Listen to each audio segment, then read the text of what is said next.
Morning. इससे पूर्व के वीडियोज़ में हमने पुनरुत्थानकालीन चित्रकला और पुनरुत्थान काल के सर्व प्रमुख चित्रकार लियोनार्दो दा विंसी के बारे में विस्तार से चर्चा की। इस वीडियो में हम पुनरुत्थान काल के दूसरे महत्वपूर्ण चित्रकार माइकल एंजेलो के बारे में विस्तार से चर्चा करेंगे। माइकल एंजेलो यह चरम पुनरुत्थान काल का दूसरा महत्वपूर्ण कलाकार था। फ्लोरेंस राज्य के कैप्रीज नामक स्थान पर उसका जन्म हुआ था, जहां उसके पिता एक रेजिडेंट न्यायाधीश थे।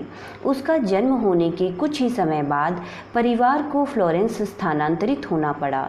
1488 में पारिवारिक विरोध का सामना करते हुए उसने डोमेनिको घिर्लैंडियो की चित्रशाला में कार्य सीखना आरंभ किया। 3 वर्ष तक वह वहाँ रहा। आगे चलकर अपने जीवन में उसने इस तथ्य को छिपाने की चेष्टा भी की, क्योंकि वह नहीं चाहता था कि उसके शिक्षकों में किसी साधारण कलाकार का नाम भी लिया जाए। कुछ ही समय पश्चात वह लोरेंजो द मेडिसी के संरक्षण में बर्तोल्दो के पास कार्य सीखने पहुंच गया। फिर भी संभवतः उसने भित्ति चित्रण टेक्निक घिर्लैंडियो से सीखा था और वही उसने प्राचीन आचार्यों की रेखानुकृतियाँ बनाई थी। इनमें से जियोतो तथा मसाचियो की अनुकृतियाँ लुब्र, म्यूनिख एवं वियना में हैं। 1492 में उसका संरक्षक लोरेंजो चल बसा। माइकल एंजेलो बोलोना चला गया और 1496 में रोम पहुंच गया। वहां उसने अपनी प्रथम महत्वपूर्ण कृतियां बेकस एवं सेंट पीटर के चर्च में पिएटा की प्रतिमाएं गढ़ी। यह कार्य 15वीं शती के अंत तक पूर्ण हो पाया। ये मूर्तियां बहुत संवार कर बनाई गई है और माइकल एंजेलो के शरीर शास्त्र एवं वस्त्रों की सिकुड़नों के पूर्ण ज्ञान को प्रकट करती हैं। पिएटा के निर्माण में उसने एक नारी की गोद में लेटे हुए पूर्ण विकसित पुरुष के अंकन की समस्या को भी सुलझाया, जिसमें उस शताब्दी के समस्त कलाकारों ने प्रयत्न किया था। माइकल एंजेलो ने इसे पिरामिड के रूप में प्रस्तुत किया। इस प्रतिमा की रचना से उसका यश बहुत फैल गया। 1501 में वह प्रसिद्ध मूर्ति शिल्पी के रूप में फ्लोरेंस लौटा और वहां 1505 ईस्वी तक रहा। इस अवधि में वह बहुत व्यस्त रहा। 1501 से 4 के मध्य उसने डेविड की मूर्ति बनाई, ब्रुजेज मैडोना का निर्माण किया और 1503 में 12 संतों की प्रतिमाएं गढ़ने का कार्य अपने हाथ में लिया, जिसे वह पूर्ण नहीं कर सका। फ्लोरेंस के संसद भवन हेतु उसने वह भित्ति चित्र भी 1504 ईस्वी में बनाना आरंभ किया, जिसका कार्यभार उसे लियोनार्दो के साथ साथ सौंपा गया था। यह कार्य पूर्ण न हो सका और 2 महान स्थानीय कलाकारों द्वारा महान कलाकृति की रचना का स्वप्न अधूरा रह गया। इससे संबंधित पीसा के युद्ध का दृश्य अंकित करने हेतु उसने जो रेखाचित्र अंकित किए थे वे अब स्नानार्थी बाथर्स के नाम से विख्यात हैं। इनमें नग्न मानव शरीर को पूर्ण आकारों में चित्रित करके उसी के द्वारा उन अनेक भावों को व्यंजित किया गया है जिनका चित्रण एक कलाकार द्वारा संभव है। ये चित्र वर्षों तक फ्लोरेंस के प्रत्येक नव युवक चित्रकार हेतु दर्शनीय एवं अनुकरणीय बने रहे और इटली की परवर्ती कला पर इनका व्यापक प्रभाव पड़ा। इसकी रेखानुकृति रैफेल ने भी की थी।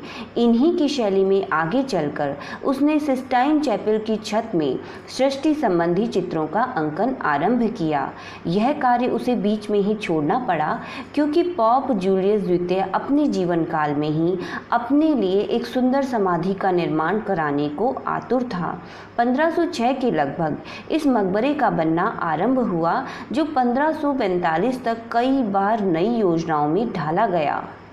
माइकल एंजेलो ने कोई 40 वर्ष तक इसका निर्माण अपने निर्देशन में कराया।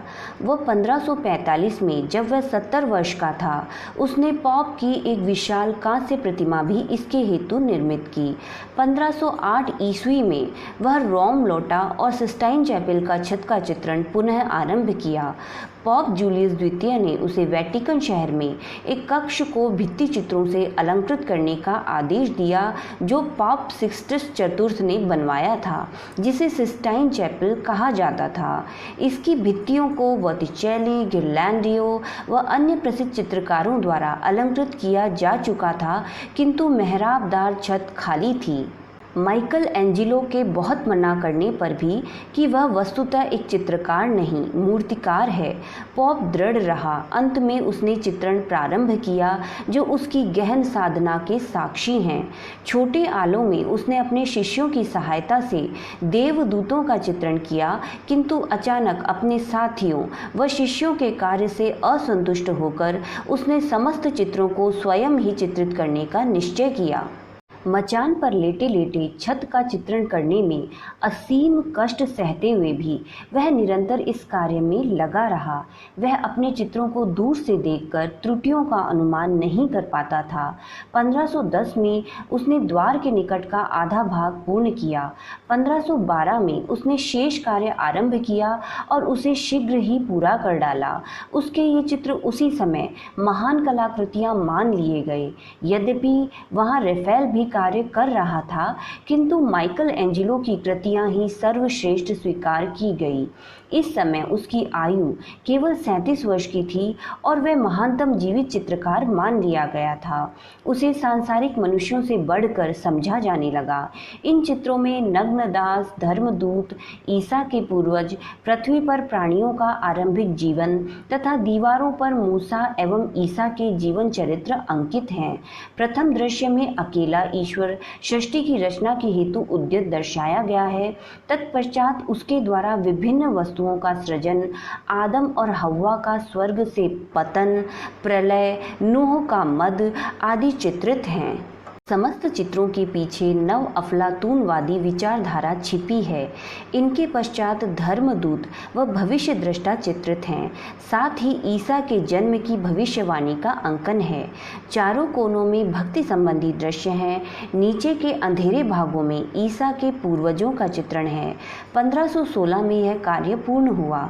आदम कद से भी विशाल इन आकृतियों के मध्य में छत पर उसने 9 फलक चित्रित किए, जिनमें सृष्टि संबंधित चित्र हैं। इन चित्रों को उसने मचान पर लेटकर ऊपर देखते हुए चित्रित किया, जो कष्ट साध्य कार्य था। 1516 में इस कार्य को पूर्ण करके वह फ्लोरेंस में मेडिसी के पास चला गया। उसका नवीन आश्रयदाता पोप लियो दशम था, जो लोरेंजो का छोटा पुत्र था। उसने उसे अपने पारिवारिक चर्च के प्रवेश द्वार को पूर्ण करने का कार्य सौंपा, किंतु 4 वर्ष तक सर खपाने के पश्चात भी वह उसे न बना सका। 1524 में इस पर पुनः कार्य आरंभ हुआ। इसी समय उसे लोरेंजियाना पुस्तकालय के भवन की योजना बनाने का कार्य सौंपा गया। इसके हेतु उसने जूलियानो तथा लोरेंजो की प्रतिमाएं एवं दिन रात और प्रातः संध्या की प्रतीकाकृतियां निर्मित की। ये मूर्तियां उसकी शैली के श्रेष्ठ उदाहरण हैं। 1527 में मेडिसी को फ्लोरेंस से निकाल दिया गया। माइकल एंजिलो ने राज्य का पक्ष लिया। 1529 में उसे एक बार आतंक के कारण भागना भी पड़ा। 1530 में मेडिसी ने धार्मिक क्षेत्र में पुनः अपना आधिपत्य स्थापित कर लिया। माइकल एंजिलो को क्षमा कर दिया गया और उसने पुनः 1534 तक वहाँ कार्य किया। इसके पश्चात वह रोम में जाकर स्थायी रूप से रहने लगा और जीवन के अंतिम 30 वर्ष वहीं व्यतीत किए। वहां सिस्टाइन चैपल की वेदी की भित्ति पर अंतिम न्याय का चित्रण करने हेतु उसे पुनः आमंत्रित किया गया। 1536 में उसने इसमें कार्य आरंभ किया। इस बीच रोम में पर आक्रमण हुआ और इससे माइकल एंजिलो के मन में एक प्रकार की निराशा व्याप्त हो गई, जो इस कृति में स्पष्ट दिखाई देती है। इन समस्त चित्रों में से लोगों में यह धारणा बलवती हुई कि नग्न मानवाकृति को स्थितिजन्य लघुता की दृष्टि से विभिन्न मुद्राओं में प्रस्तुत करना ही चित्रकला का लक्ष्य है और यह बहुत कठिन है। पॉल तृतीय ने इससे प्रभावित होकर 2 अन्य चित्रों के हेतु उसे आमंत्रित किया। ये हैं संत पॉल की बातचीत और संत पीटर की सूली। माइकल एंजेलो अब 75 वर्ष का था। अब वह भवन निर्माण में अधिक रुचि लेने लगा था। संत पीटर के प्रसिद्ध चर्च का वह प्रधान वास्तुशिल्पी था। जीवन के अंतिम दिनों में उसने ईसा की सूली के अनेक रेखा चित्र बनाए, सुंदर कविताएं लिखी और पिएटा का निर्माण किया। यद्यपि उसने इस पिएटा को स्वयं अपनी समाधि के लिए बनाया था, किंतु अब यह फ्लोरेंस के कैथेड्रल में है।